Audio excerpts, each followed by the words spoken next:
lunch, part of our series of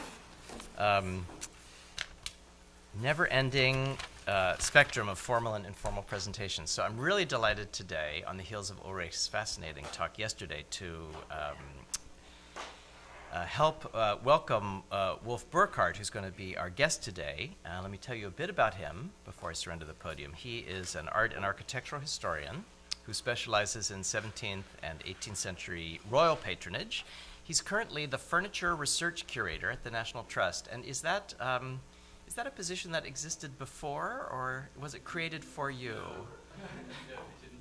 Yeah, I hadn't heard of it, but maybe you can tell us afterwards what a furniture research curator at the National Trust does. Anyway, before that, from 2009 to 14, he was the curatorial assistant at the Royal Collection Trust, and in that capacity, he assisted with curating an exhibition called The First Georgians, Art and Monarchy, 1714 to 1760, which was held at Buckingham Palace to commemorate the 300th anniversary of George I's accession to the royal throne in Britain.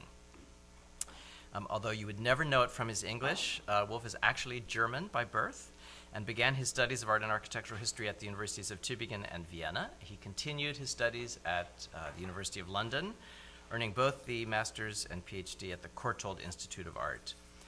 And besides publishing and lecturing widely on art and architectural patronage at the British, French, and German courts, and I'll just mention the most recent contribution to the exhibition on enlightened princesses that was held at the Yale Center for British Art, Dr. Burchard finds time to be a trustee of the Georgian Group, a member of the Committee for the Society of Court Studies, and a member of the Events Committee and editorial panel of the Furniture History Society. Today he's going to return to his first love and introduce themes from this splendid, and I must say splendidly produced book on the painter and universal designer Charles Le Brun, really who was the towering artistic personality at the court of Louis XIV, as we'll hear more about. That was also the subject of his doctoral thesis and this absolutely marvelous book that will just become a Bible in my spring seminar on Versailles. So very grateful to have this in my greedy hands. It was published late last year, by Paul Holberton in London with the title The Sovereign Artist, Charles Le Brun and the Image of Louis XIV. And I hope that whets your appetite for more on French court patronage, because I'm really delighted to say that Dr. Burchard will return to Bard Graduate Center on Tuesday, February 6th as a speaker in our series of Françoise and Georges Seltz lectures. And at that time, he'll be talking about the royal carpet manufactory at the Savonnerie, which also has a very important connection to Le Brun. So stay tuned for that, but in the meantime, Wolf, take it away.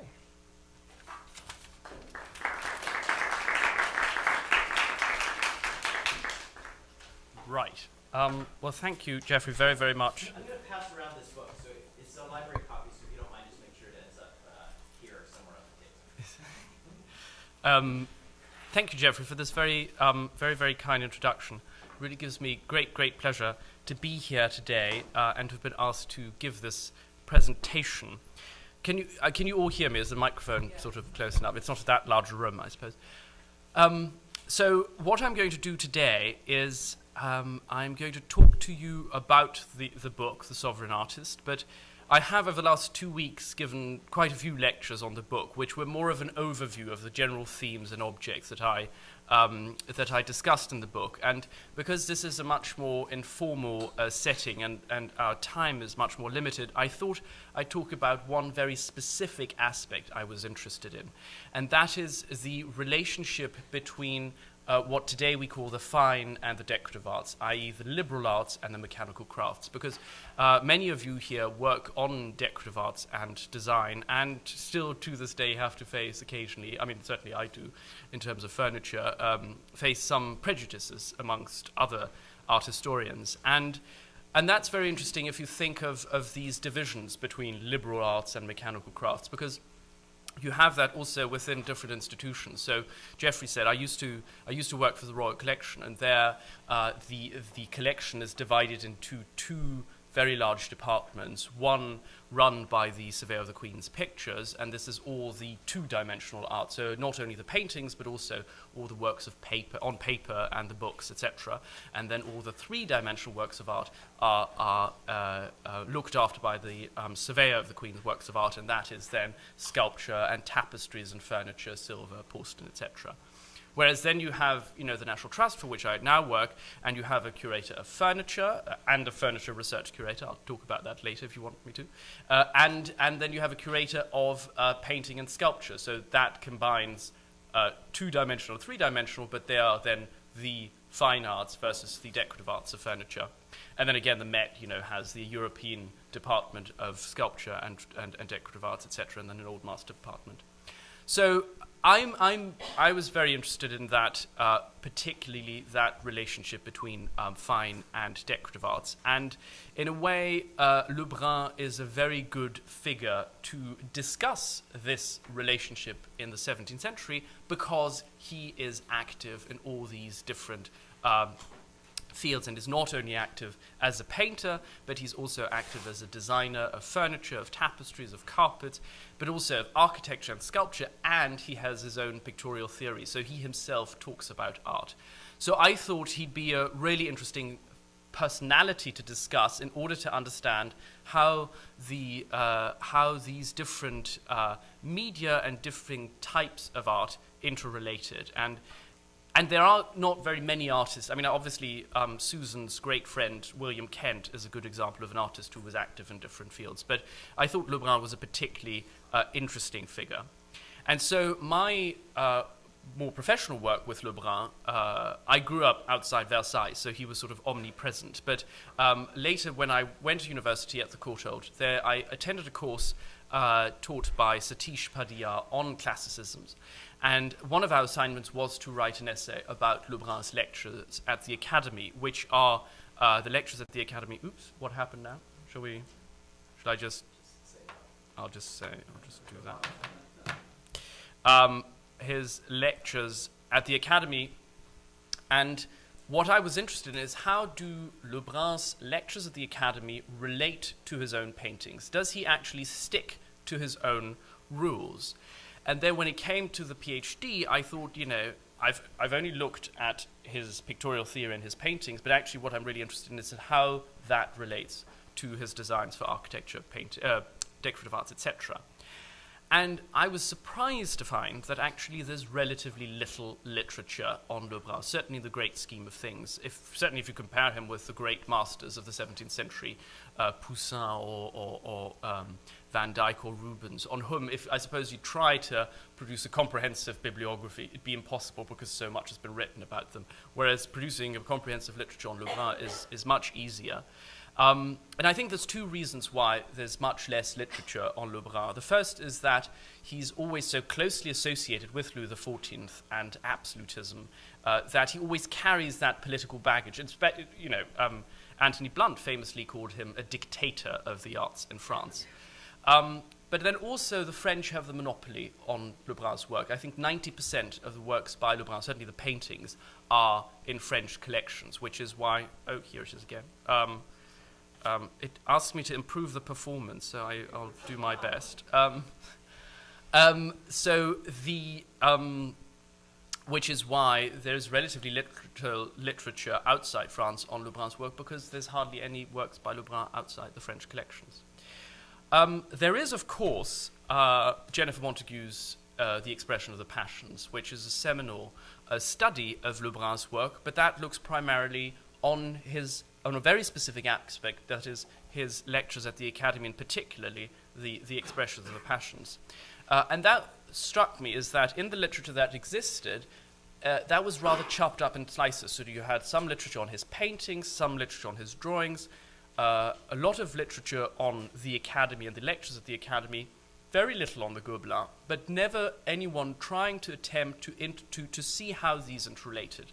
Now, this was my attempt in the thesis and indeed the book, but I certainly obviously don't make the claim that this is the final word on Lebrun because his work is so vast anyway. But I try to look at his different fields of activities using different case studies to try and get a much better sense of how he operated in his different fields of activities.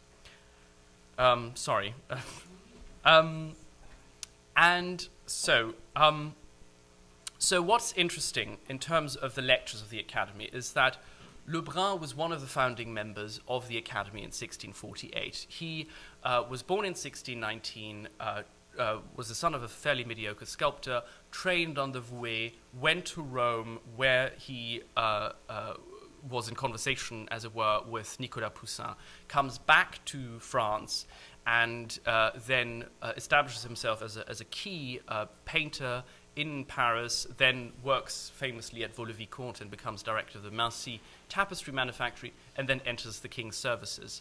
And he then, under the being supported by Jean-Baptiste Colbert, really gains a lot of power, then becomes principal painter or first painter to the king, director of the Gobelin manufactory, director of the, or first chancellor, then rector, then director of the Academy of Painting and Sculpture.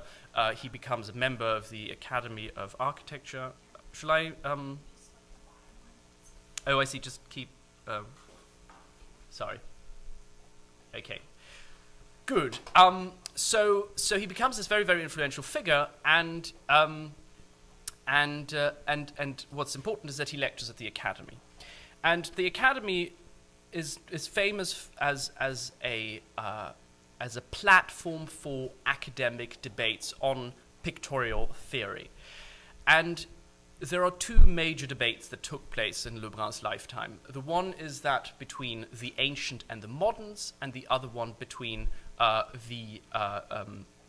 between form and color. The ancient and the moderns took place slightly later. That's all about whether France, contemporary, i.e. 17th century France, has gained supremacy over ancient Rome or not. And the other one is about whether it was form, or so design, drawing, or color that was more important to painting. And that is a very important debate because it divides the academicians into two groups. The Poussinistes, who are the followers of Poussin, who say that drawing is more important, and the Rubenistes, who think that color is more important. And it all starts with a lecture given by Gabriel Blanchard at the Academy on this painting by a colorist, by a Titian, a Virgin and Child, with St. John the Baptist. And he concludes by saying that color is more important to painting than drawing or design. And at the end of his lecture, he invites Lebrun, who's the head of the Academy, to himself give a lecture and to show how important color is. So Lebrun gives 3 lectures at the Academy. That's at the end of the 1660s, and discusses various paintings in response to Blanchard. And it's interesting because I was particularly interested in what Lebrun says about color, and that's something that I didn't find. I mean, people didn't really comment. They commented on his lectures, but never on what he says about color. There's 3 pictures that he discusses in the 3 lectures. This year's Raphael's St. Michael. That's the first lecture where he hardly talks about color at all. The second one is the famous Gathering of Manner by Nicolas Poussin. Nicolas Poussin obviously being the great role model to Lebrun. And here he sets out a new scheme, a 4-part examination analysis of paintings, when he says, so the first part when you examine a picture is the overall disposition of the figures. The second one is the actual design of each individual figure. The third one is the expression of the passions. And the fourth one is the perspective and light and color. So he sets all that out, and then he goes, makes an analysis of the picture, one after the other, and then never talks about color. He just doesn't mention color. He does talk about perspective, and famously with this picture talks about the brown veil that Poussin creates to create that sense of depth, because he says that the colors obviously aren't as bright when you see them from afar as you would if they were close up. But he doesn't talk about color. And then in the third lecture, he talks about the ecstasy of St. Paul's, and there he talks about color, but again, not the compositional value of color, but the symbolic. So he says, the yellow cloth signifies gold, light, and purity. The white symbolizes blazing light and divine grace. And the dark blue, finally, evokes the agitated air that mediates the inner discord of St. Paul's. So rather than giving or understand the compositional value of color, he assigns a symbolic value to it, therefore lifting it up to an intellectual level. And that's very, very important, because the debates at the Academy were there to defend, as it were, the status that painting had gained over the last 20 years, so from the 1640s to the 1660s, as a liberal art. And that is something, it seems so theoretical. You know, you have the group of academicians discussing painting. It actually has no repercussions for the outside world. But the debate between form and color was actually a really fierce one, because claiming that painting was closely associated with design or drawing meant that it was an intellectual liberal art, because they used the term dessin for drawing, but dessin was then synonymously with design and idea. The old way of spelling dessin in French for drawing is D-E-S-S-E-I-N rather than I-N. So the design and the drawing were very closely linked intellectually to a mental exercise, whereas color was associated with paint, with the grinding of color, with the very smelly production of dyes. So that was linked to the mechanical crafts. So although this seems like a completely theoretical debate, and of course painting is reliant on color, because otherwise it's not a painting, it's a drawing, Brun and his contemporaries make the case that design is much more important. And that is really simply to defend their status as liberal artists. Because founding the Academy wasn't an easy task in the 1640s. In fact, contemporaries made fun of the painters who wanted to create an academy, saying, why would you need an academy for paintings? You know, they're just craftsmen. In fact, there's one wonderful quote by Sorbière where he makes fun, and I realize this today, this is probably not politically correct, but he makes fun of painters by comparing them to barbers and hairdressers, and says, painters, rather like barbers, they need years and years and years of training and a very happy upbringing, because otherwise, cutting hair is so difficult a task that you need all that training. So the painters were quite keen to protect their newly gained status. So there were direct repercussions there. But I was interested in how, so you have these lectures at the Academy, you understand the debate between form and color, but does Brun actually stick to his own rule? Does he in painting, is it very obvious that design is more important than color? And which picture better to choose for an analysis to try and understand what for Brun history painting is about than the Queens of Persia, which he painted in the early 1660s as a portrayal of Louis XIV's grandeur at the very beginning of his personal reign. So you have here Alexander the Great with his friend Hephaestion after the Battle of Issus, entering the tent of the wives of the defeated king Darius of the Persians, and the Queens of Persia prostrating themselves in front of Alexander the Great. And it's a picture that I think is very closely associated with the gathering of manna. This is Brun trying to say, this is how it's done. This is history painting when you stick to all the rules. And I think that when you read Philibien's pamphlet on the Queens of Persia, there are many parallels between that and the description of the gathering of manna, because history painting at the time is closely associated to drama theory with the idea of unity of time, place, and action.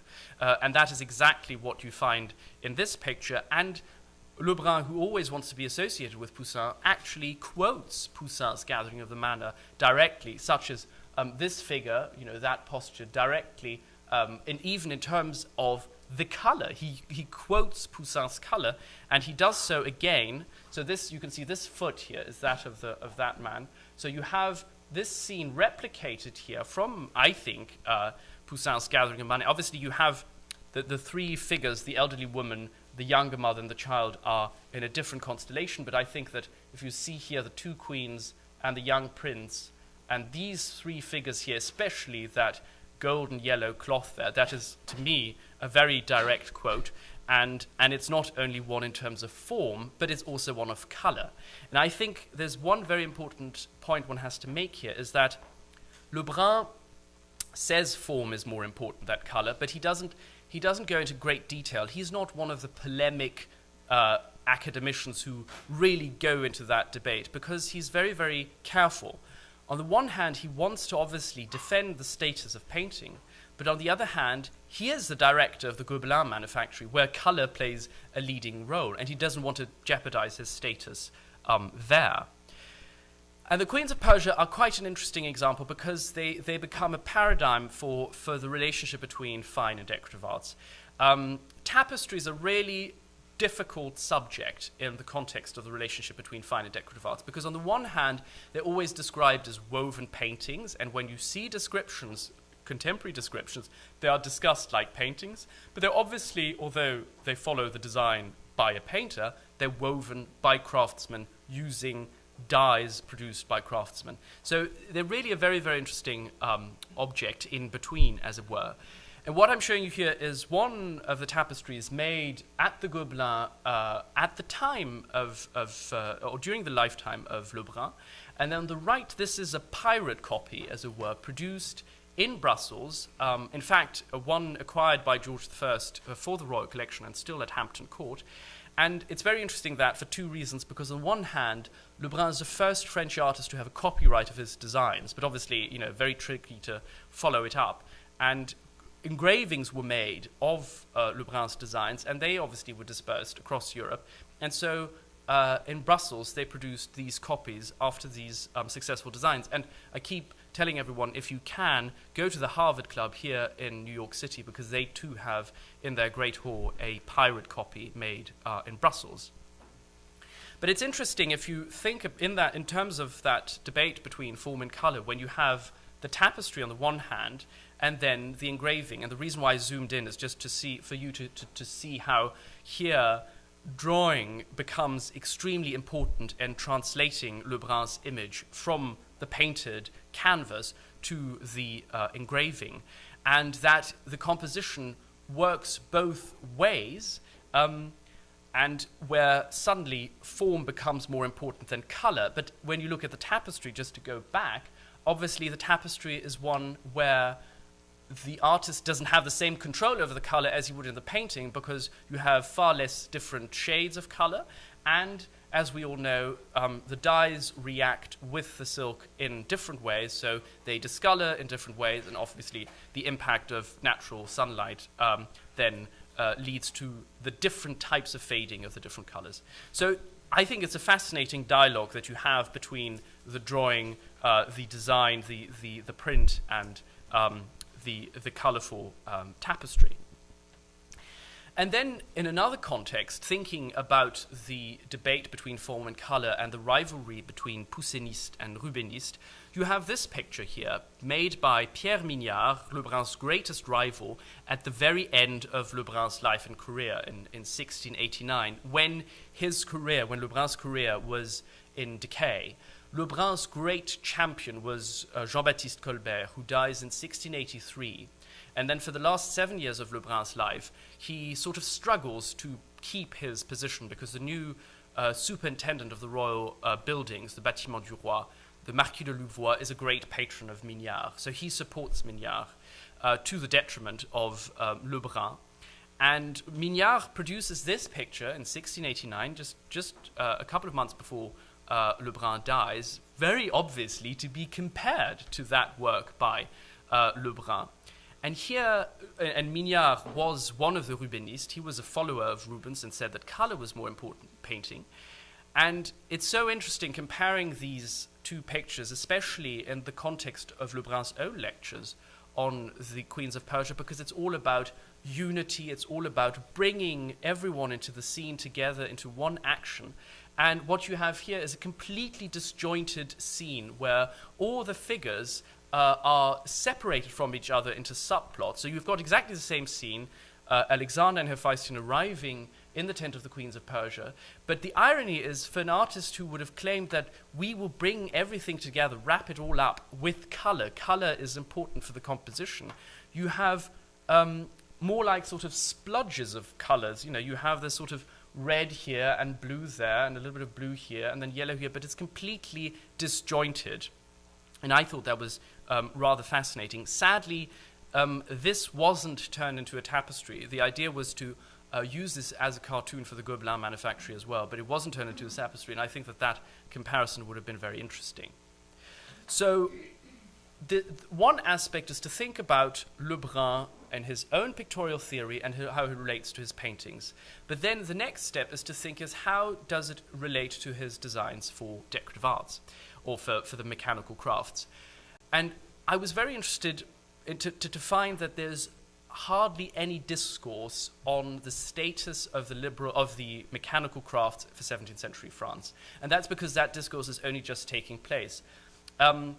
When you think about the hierarchy of the visual arts, you think of the 16th century Italy, the foundation of the Accademia di San Luca for painting, sculpture, and architecture, and Vasari's publications.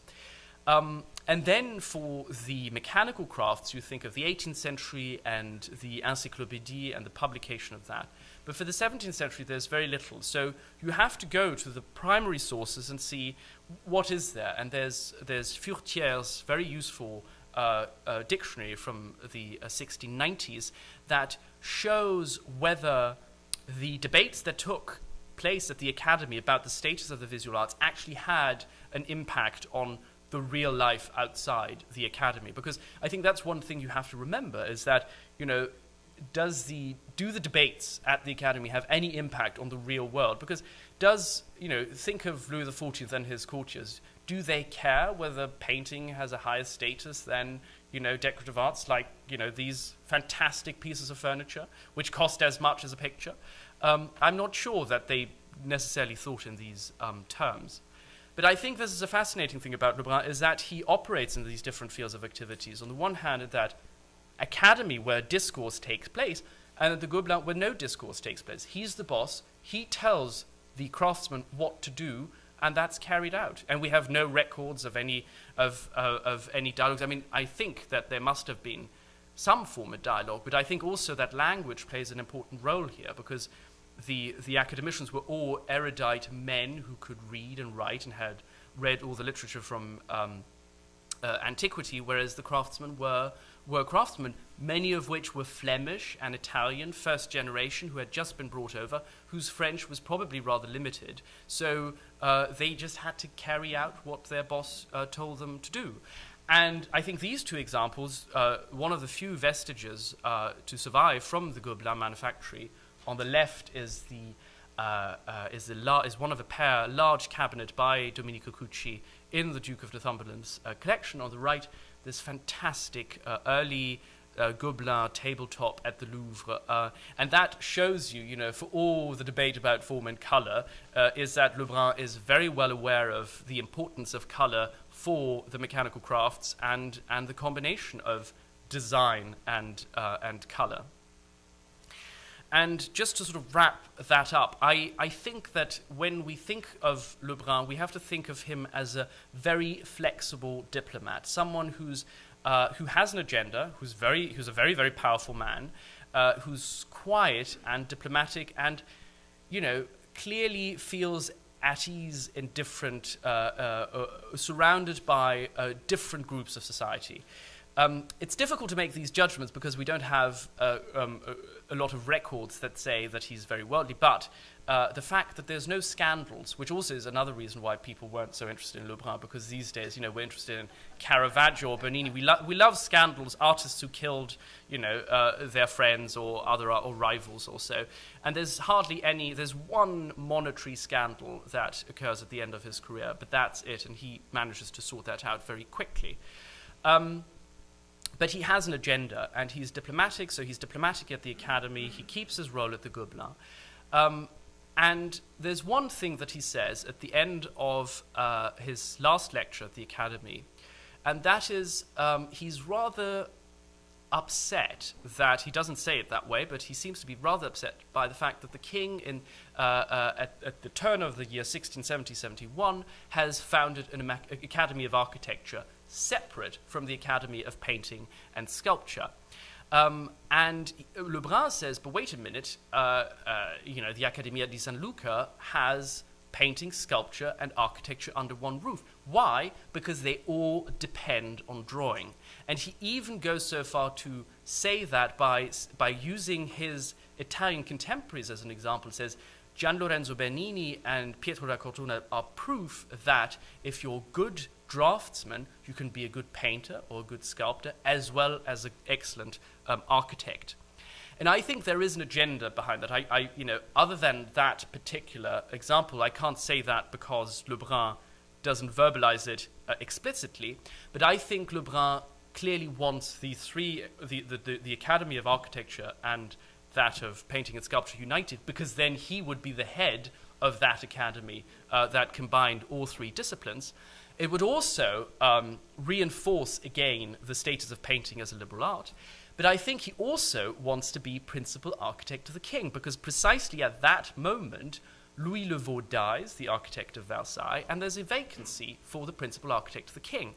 And he knows that, for instance, in Florence, the principal architect is, for instance, in charge of the manufactory for the luxury goods, i.e. for the equivalent of the Gobelins. And he produces architectural designs at that time, such as his designs for the Louvre East Facade, or indeed here the French Order, part of that concours, the competition for new French Order, and that all happens at the same time. And while I don't think that Lebrun really wants to be an architect, he doesn't want to be an engineer. He's very much, and also if you examine his architectural designs, they're very pictorial. He uses architecture like a blank canvas and then covers it with sculpture. But he wants to be acknowledged as an architect because that's the most powerful position, and he's very well aware of that. And I think in architectural terms, none of his architectural designs, such as the Louvre East Facade, actually materialize. Some of the ephemeral do, not the permanent ones. His only great triumph in terms of architecture is the Hall of Mirrors at Versailles, of which we know that it was actually designed by the then, finally, the principal architect of the king, Arduin Mansart, but that's not acknowledged in the literature at the time. The Mercure Galant published a whole description of the Hall of Mirrors and says what a great masterpiece it is by Lebrun, never mentions Arduin Mansart, but the great triumph for Lebrun was that here it included his capitals, his French order that he designed. And everyone who knows about architecture, classical architecture, knows that the capital is the most important element in classical architecture. And I think that is, for him, the great architectural triumph.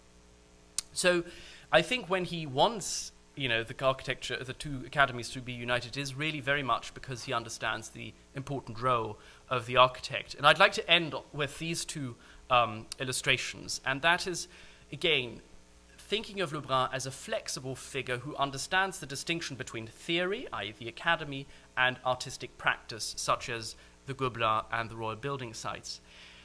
These are two different types of portraits of Lebrun. This is a medal by François Chiron for the Academy, which shows Lebrun in profile, and then this female figure. And this is drawing the mother of the arts. So you have Artium Mater Diagraphe, so drawing the mother of the arts. And here you have Lebrun, and it says, Charles Lebrun, Regis Pictor, the principal painter of the king, first Regis Pictor, and Chancellor of the Academy. So what's interesting about that is that it shows you drawing as the mother of all the arts, and you have sculpture and painting here, but you have here trophies of the decorative arts and painting, the paintbrush and color on the floor, which shows that drawing is more important than color. Drawing is linked to the mind, color isn't.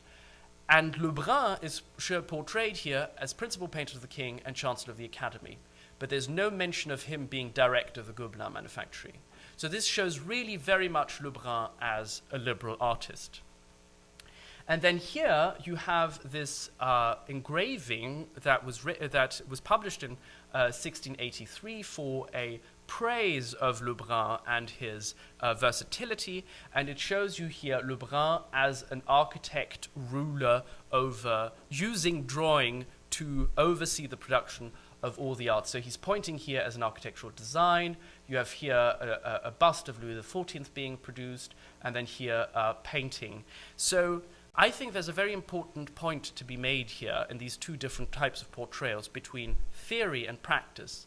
In theory, Brun understands that drawing is the mother of the arts, but that's theory.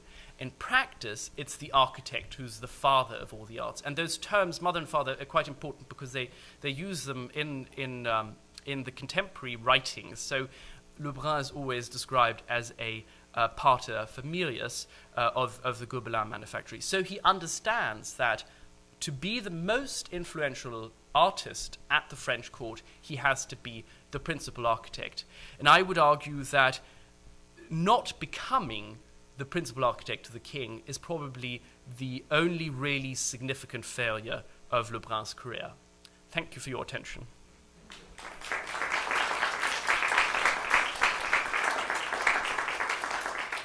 Oh dear, I really went over time. No. We actually have until 1:15 until we have to break to get people to classes. So let's open the floor. I'm full of questions, but I don't want to abuse the chair's privilege. Go ahead, Margot. Thank you for that.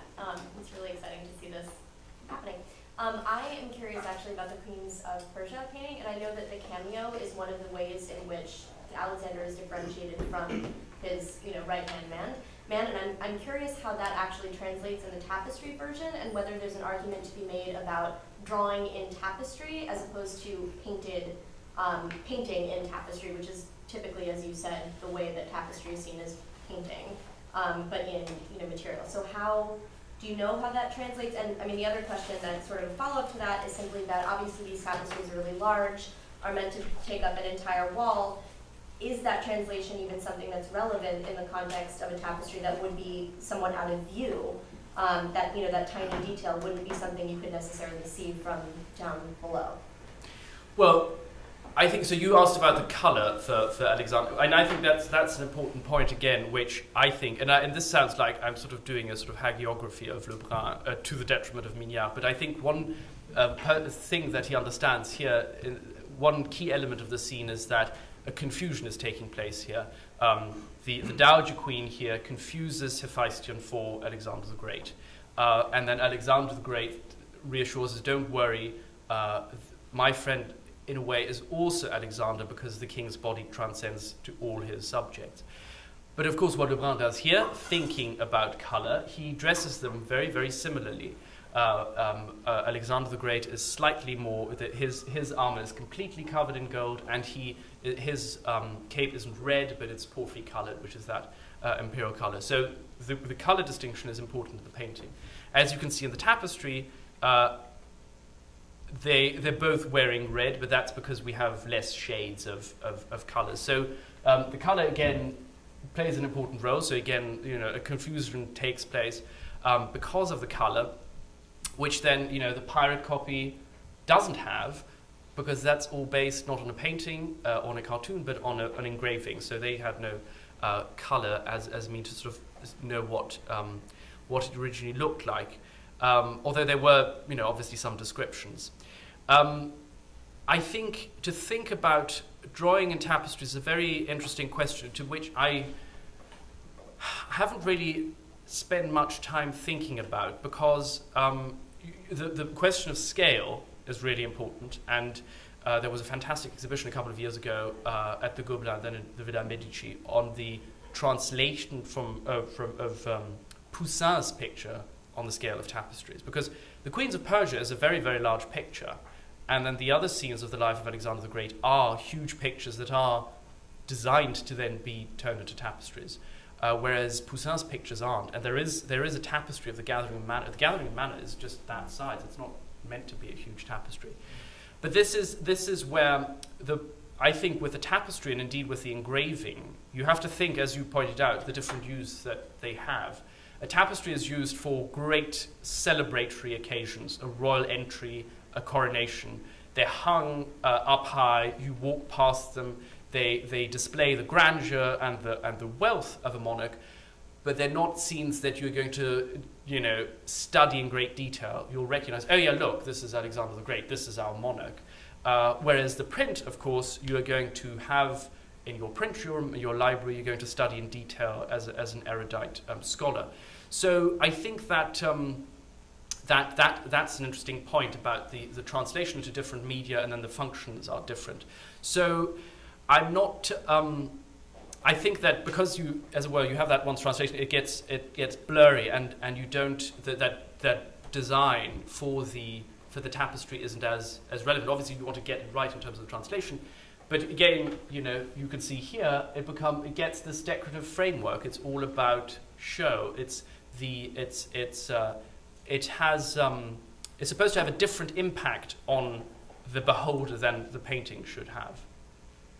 Sorry, this was a very long answer. Any other questions? Do we know if, because you're talking about how so many colors is similar, they weren't able to achieve certain hues or fewer colors to do. Is that something that we know from documentation, or we just take that for granted because now we look at something that's 300 years old and the way things fade and the lot dyes are different and all that? Do we know for a fact that they could not make certain colors, or? Well, this is a very good question, and it's something that we need to look into more. I've done a little bit of work in the book on the there was a man called José Kerchove, and he was a Dutch teinturier, the dyer at the Gobelin, and it's lovely because it's illustrated in the book because there's this famous plan of the Gobelin manufactory, which is in the archives in Paris, and it has these roofs, and you can lift them up, and then you can see the different workshops at the Gobelin. And the interesting thing about this man, the dyer, is he's never mentioned by Lebrun. There's a very famous description from 1673 where Lebrun gives a whole account of all the craftsmen or all the big workshops of the Gobelin. He never mentions the dye when he's absolutely key figure. Weren't the Gobelin, the whole point of it, the foundation of it was as a dye works, right? Exactly, on yes. the banks of the river. Exactly. That's the genesis of the entire And that was also, they were famous before Lebrun enters the stage. When the Gobelins were founded under Henry IV, they were famous because of the durability of their dyes, not because of their great designs. And that then changes. And I must say, the interesting thing is that hardly any of the institutions I know that have Gobelin tapestries, or indeed my pet subject, Savonnerie carpets, have done any dye analysis. So in many cases we don't know which dyes they actually used, and Kerchove kept a secret of the dyes that he produced, so we don't actually know exactly how he produced his dyes. All we know is that it was a very smelly affair. What we do know is, looking at the history of tapestries and looking at tapestries from the late Middle Ages through to the 19th century, is that it's only really at the beginning of the 18th century that you created a much broader a catalogue of colours. So I wouldn't want to give numbers because it's sort of tricky, but let's say this tapestry here, they may have had 30 different colours available to them. In the 19th century, with the artificial dyes, you have hundreds and hundreds of colours. And it's very interesting, there is the, in Aubusson, the tapestry, anyone who's interested in tapestry, I can only encourage you to go to Aubusson to see the reopened tapestry museum there, where they make these comparisons and talk about the tapestry weavers of the mid-19th century who had all these colours available to them. But their tapestries almost don't look like tapestries anymore because they look like painting, because they have 30 different shades to represent the human flesh, and then the clients start complaining that, well, that doesn't look like a tapestry anymore, and then they go back to producing faces using only 5 shades, which to a weaver who's learned to weave a face with 30 shades, it's extremely difficult to go back to less colours. So we know that there was a development there. And that they had obviously less colours available to them. But it's a subject that really requires much, much more research. Again, a very long answer, I'm afraid. Well, I love the question because it returns in a way to the status that you were suggesting of this, how to evaluate the status of fine versus decorative arts. And in a way, I like that you use the word mechanical crafts, because that's perhaps a helpful definition. And obviously, the huge difference is a painter can mix colors at will on a palette, whereas the weavers of these had to choose from things that had been dyed, last month and dried. It wasn't an infinite. So it made me think a little bit during your talk about where,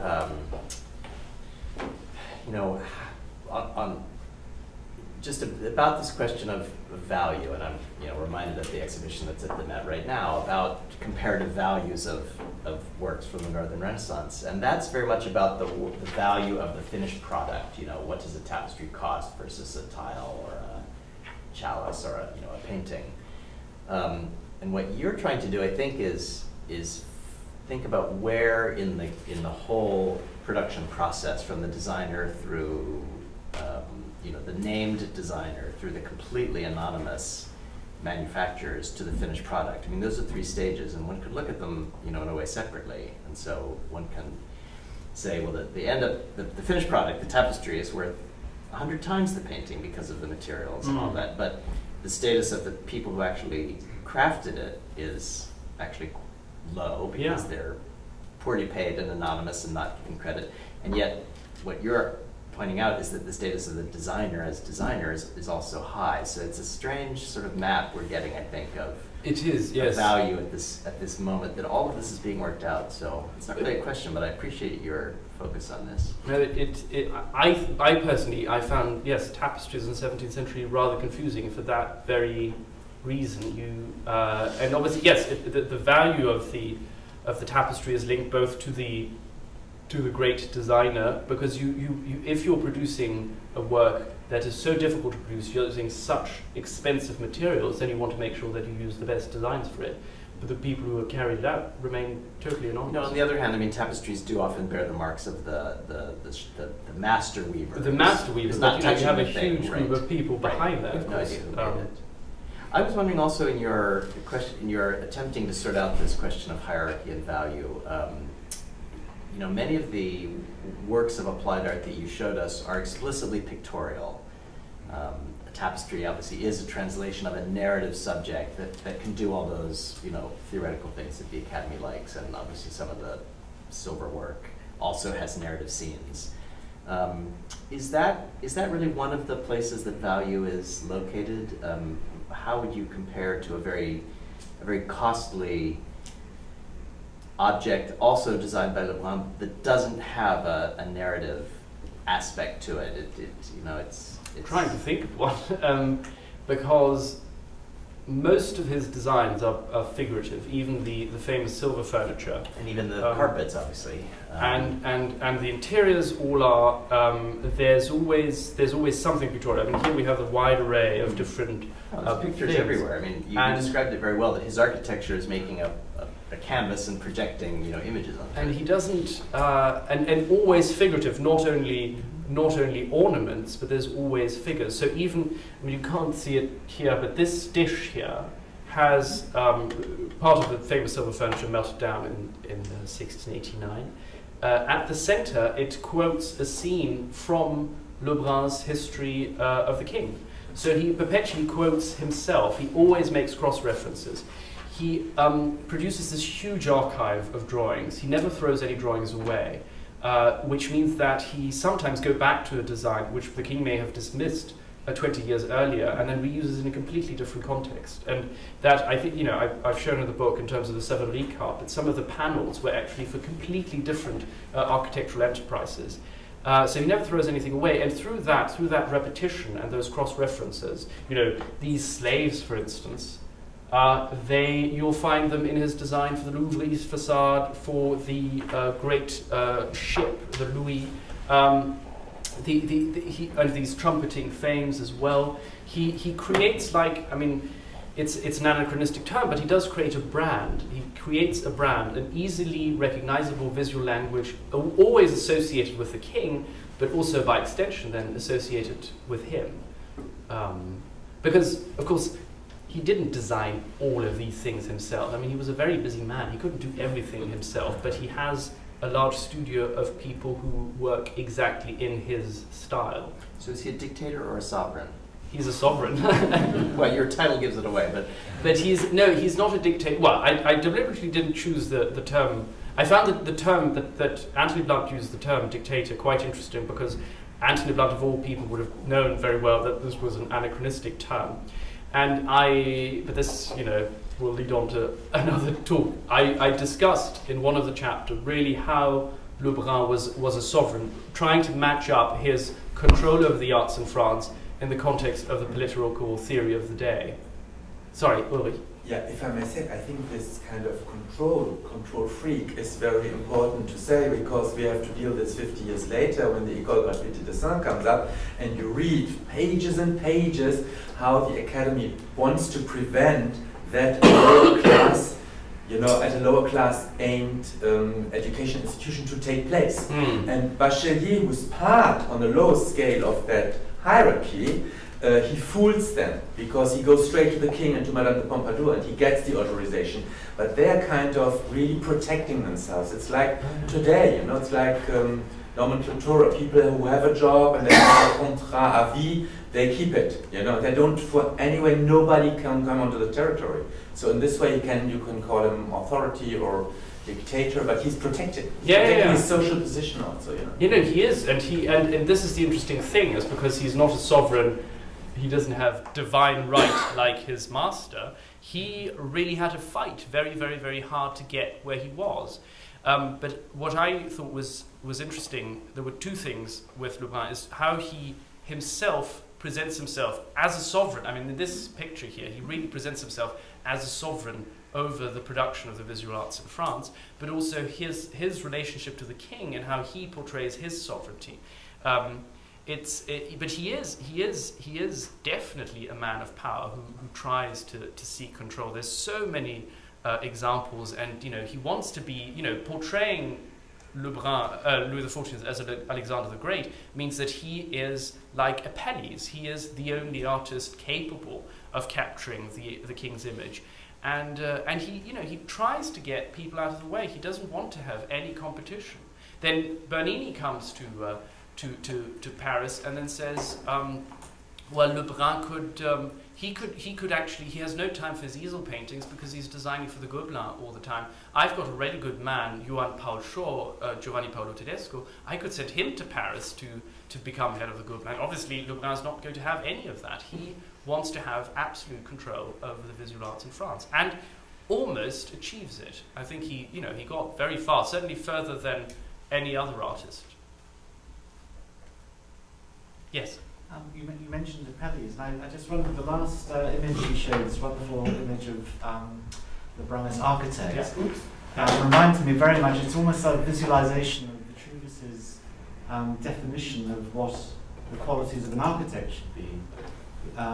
Famously, architecture subsumes into itself all the various branches of learning, the liberal arts, and so forth, which seems to be demonstrated here. And I just wonder if that Vitruvian topos, which must have been very well known across, not just the academicians, but also the craft community as well, whether that is a reigning topos that you... Oh, yes. No, and whether that complicates in any way the Prussian-Mittelbunists. Well, why do you think it would complicate it? Because in a sense, the architect absorbs into himself a knowledge of colour, a knowledge of drawing, all the qualities. Yes. Well, he does. He understands. I mean, I think Lebrun understands that the architect is the one who has the overall knowledge over everything that depends on drawing, whether it's architecture, sculpture, or the arts that depend on architecture. I think he's very much aware of that, and in fact, as I said earlier, the head of the manufactory in Florence is called an architect. And of course, Lebrun knows, read Vitruvius, and so I think he's very, very well aware of that. And I think that shows you that's why he wants to be acknowledged an architect. Not because, I don't think he actually wants to be an architect. I don't think he wouldn't want to design Versailles and actually being an engineer, but he's interested in images and control, which is why he seeks that position and wants to be portrayed like that. I'm also happy to, talk directly to people if they would rather. You've given us a peek at one chapter of this rich book, so there are how many more? 5 more to go? So yes. Read the book, buy the book. Talk to Wolf afterwards, but let's thank him now for this great presentation.